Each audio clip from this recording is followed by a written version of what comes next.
So hello guys, welcome to my new blog. তো আজকের ব্লগে গাইস আমি তোমাদের জন্য একটা ধামাকা নিয়ে এসেছি। তো এই যে গাইস, এই গ্রিপটা তোমরা দেখতে পাচ্ছ, এই গ্রিপটা আমি কিনেছি আমার সাইকেলের জন্য, the best of the grip. তো এই গ্রিপটা হচ্ছে লকআউট গ্রিপ, তো যত যত সম্ভব এটা লকআউট গ্রিপ আমি দেখলাম। তো তোমাদেরকেও এবার খুলে দেখাচ্ছি আমি। সো ধরার জন্য কেউ নেই, তো আমি একাই ধরবো, ধরে তোমাদের কিছুক্ষণ বাদে এটা খুলে দেখাচ্ছি আমি। সো গাইস, এবারটা আমি তোমাদেরকে দেখাতে চলেছি ওই গ্রিপটা।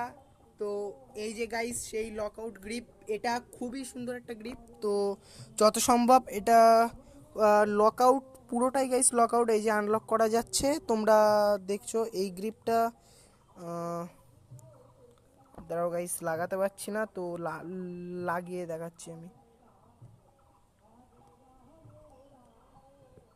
সো গাইস, এই যে গ্রিপটা লেগে গেছে, গ্রিপটা খুবই সফট গাইস, আমি তোমাদেরকে দেখাচ্ছি গাইস।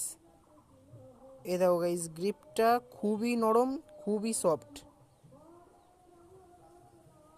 গ্রিপটা অনেকটা বড় আছে, তো তোমরা এই গ্রিপটা নিতে পারো, আমি তো এটাই সাজেস্ট করব। তো এবার গাইস মেন কথায় আসি। তো আমি এটা বনগাঁ থেকে নিয়েছি, বনগাঁই। তো দাম পড়েছে মিনিমাম 170 টাকা।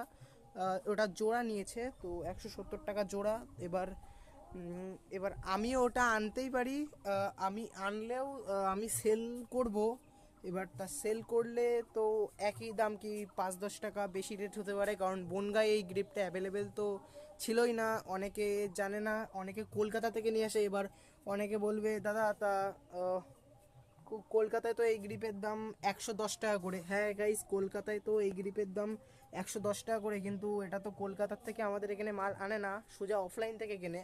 তো সেই হিসেবে আমাদের এখানে পাবলিকের মধ্যে খুবই দাম, রিয়াকশান দাম ফাটানো।